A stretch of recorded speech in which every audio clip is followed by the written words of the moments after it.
सोचो, रात के 3 बजे तुम घर आते हो और तुम्हारे किचन में एक सांप की छोड़ी हुई खल पड़ी है और तुम्हें पता चलता है कि तुम एक नागिन के साथ रहते हो।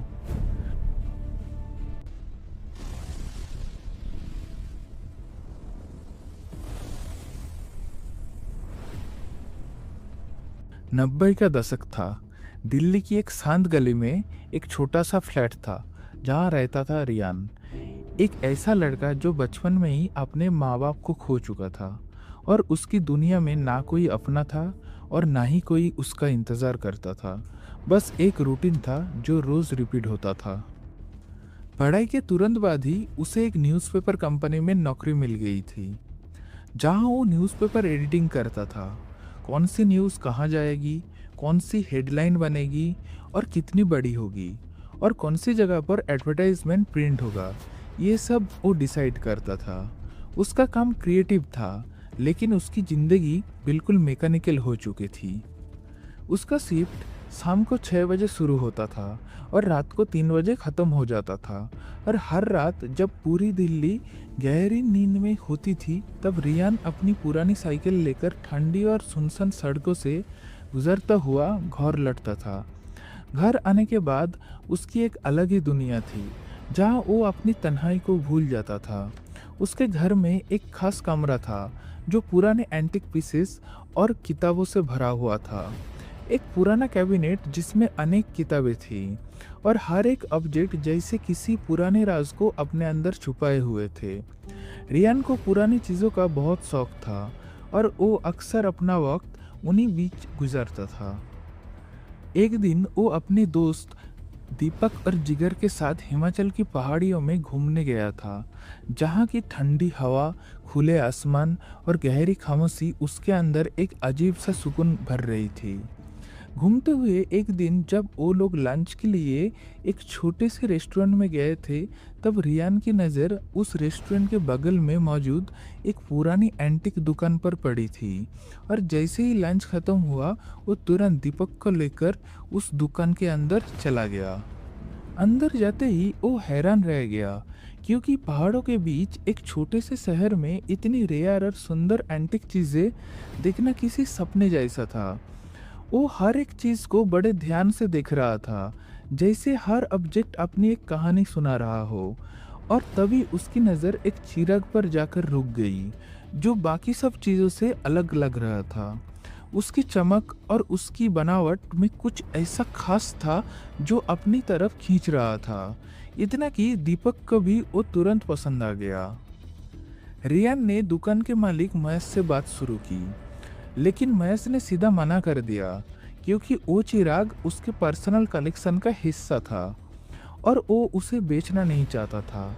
लेकिन रियान का मन उस चिराग पर अटक चुका था और उसने दीपक के साथ मिलकर बहुत रिक्वेस्ट की और काफ़ी समझाने के बाद आखिरकार महेश मान गया और एक बड़ी कीमत पर उस चिराग को बेचने के लिए तैयार हो गया।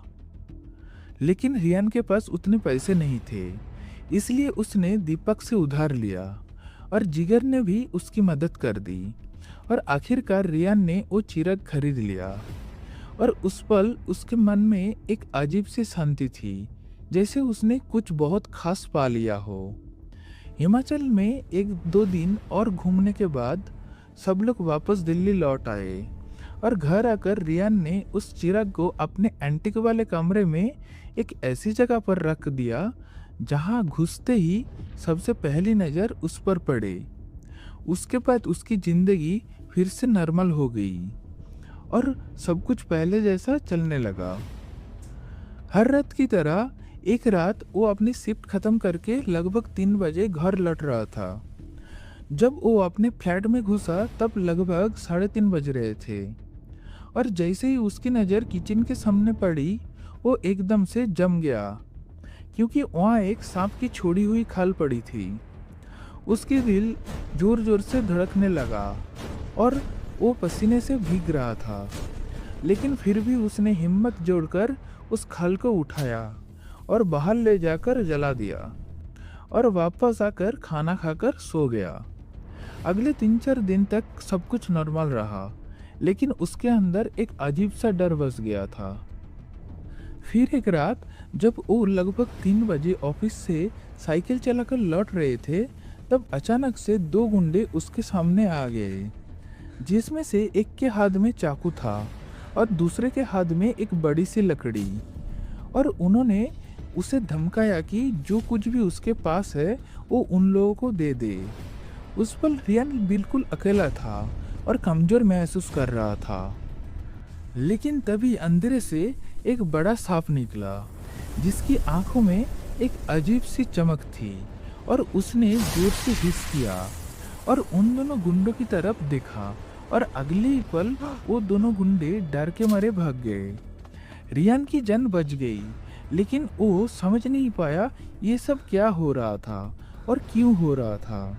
ये घटना सिर्फ एक बचाव नहीं थी, बल्कि एक अनजानी सुरक्षा थी जो दूर से उस पर नजर रखे हुए थे। कुछ दिन बाद एक और अजीब घटना हुई। जब वो रात को घर लौट कर आया तो उसने देखा कि उसका पूरा फ्लैट बिल्कुल साफ था, जैसे किसी ने बहुत ही ध्यान से हर चीज को अरेंज किया हो। ये कोई आम सफाई नहीं थी, बल्कि एक चुपचाप की गई देखभाल थी। इसी दौरान कुछ और छोटी छोटी घटनाएं होने लगी, जैसे उसकी किताब का खुद ब खुद खुल जाना, और उस पर पहाड़ों का एक फूल रखना जो दिल्ली में कहीं नहीं मिलता हो। एक रात जब वो बुखार से जल रहा था, तब उसने महसूस किया कि किसी ने उसके माथे पर ठंडी पट्टी रख दी थी, और सुबह उठने पर बुखार कम था, लेकिन कोई पट्टी नहीं था। धीरे धीरे ये सब स्पष्ट कर रहा था कि कोई ऐसा है जो उसे समझ रहा है और चुपचाप उसकी जिंदगी का हिस्सा बन रहा है। फिर एक दिन उसने नौकरी से छुट्टी ली, क्योंकि उसे तेज बुखार था और वो पूरी रात घर पर ही था। और रात के करीब 1 बजे जब उसे नींद नहीं आ रही थी, तो उसने किताब पढ़ना स्टार्ट कर दिया। तभी उसकी नज़र एंटीक रूम से आती हुई एक हल्की सी रोशनी पर पड़ी, और वो तुरंत उठकर वहां गया, और उसने देखा कि वो रोशनी उस चिराग के अंदर से आ रही थी, और उसका डर बढ़ने लगा। और तभी चिराग हिलने लगा, और उसके अगले ही पल चिराग के अंदर से एक बड़ा सा सांप बाहर निकल कर आ गया। रियान डर के मारे पीछे हट गया और भागने की कोशिश करने लगा, लेकिन उसने देखा कि वो सांप धीरे धीरे अपना रूप बदल रही थी, और कुछ ही पलों में वो एक खूबसूरत लड़की में बदल गई। ये देखकर रियान का होश उड़ गया और वो वही बेहोश हो गया। और उसके बाद वो लड़की जो एक नागिन थी, उसने रियान को संभाला और उस पर पानी छिड़का कर उसको होश में लाई। और धीरे धीरे समय के साथ उन दोनों के बीच एक अजीब सा रिश्ता बनने लगा, जहां दोनों एक दूसरे का ख्याल रखने लगा। समय के साथ उनका रिश्ता और गहरा होता गया, जहां हर रात के सीमित समय में वो एक दूसरे की जिंदगी बन रहे थे। उनके बीच एक ऐसा प्यार था जो शब्दों में नहीं बल्कि एहसासों से चलता था। मंदाकिनी उसकी तन्हा जिंदगी में रोशनी बन चुकी थी, और रियान उसके श्रापित जीवन में सहारा। उनके बीच का संबंध शांत और गहरा था, जहां हर मिलन एक सुकून देता था और हर जुदाई एक दर्द छोड़ जाती थी।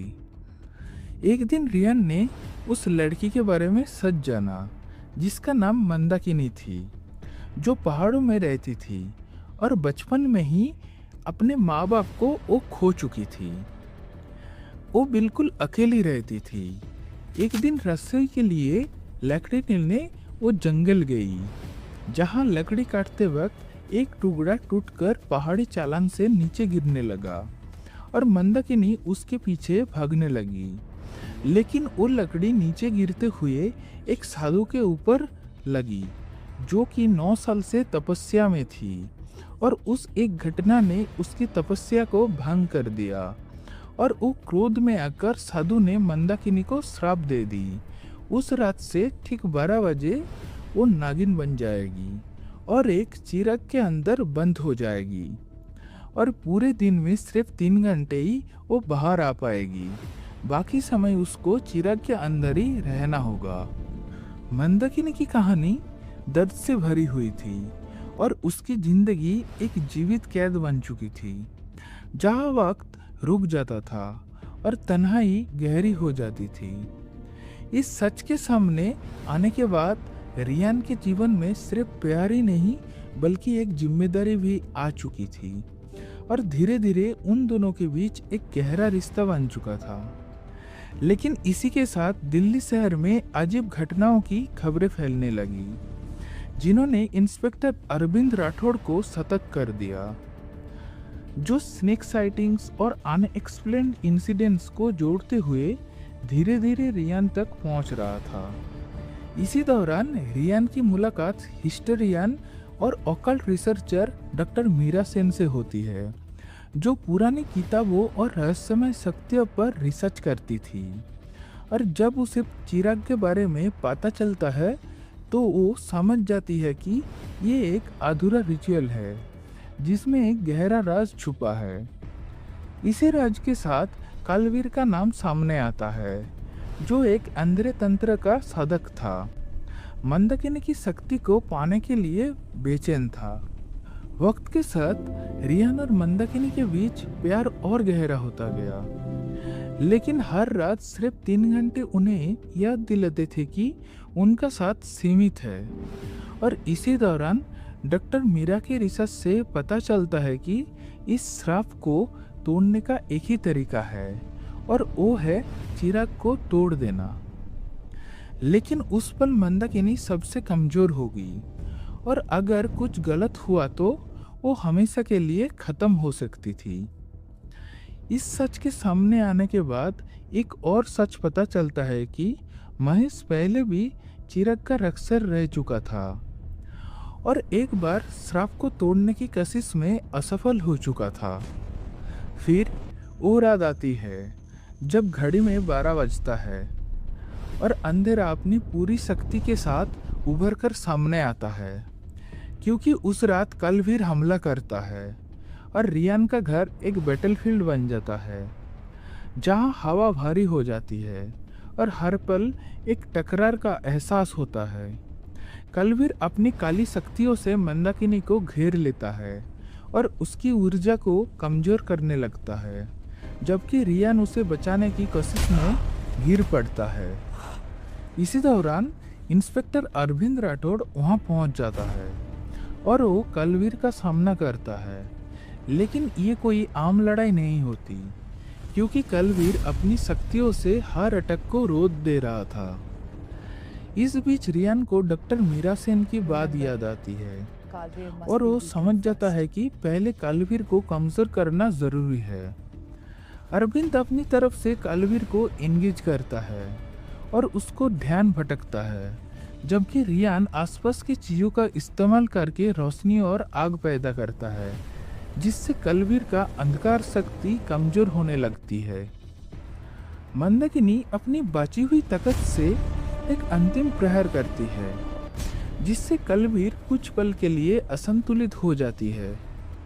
उसी वक्त अरविंद एक ठीक निशाने पर गोली चलाकर उसका कंट्रोल तोड़ देता है और ये वो पल होता है जहां सब कुछ दांव पर लगा होता है।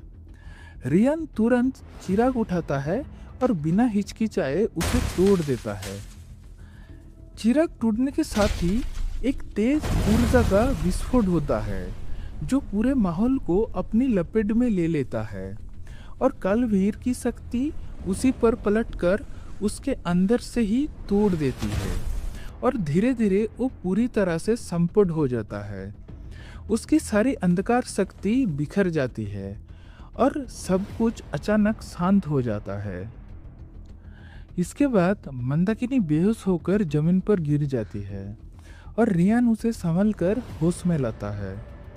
इस बार सब कुछ अलग होता है, क्योंकि ना कोई सर्प रहता है और ना ही कोई बंधन। मंदाकिनी आजाद हो चुकी थी और रियान की तन्हा जिंदगी में पहली बार एक पूरी रोशनी आ चुकी थी और दोनों इसके बाद एक दूसरे के साथ अपनी पूरी जिंदगी बिताती है और खुश रहती है।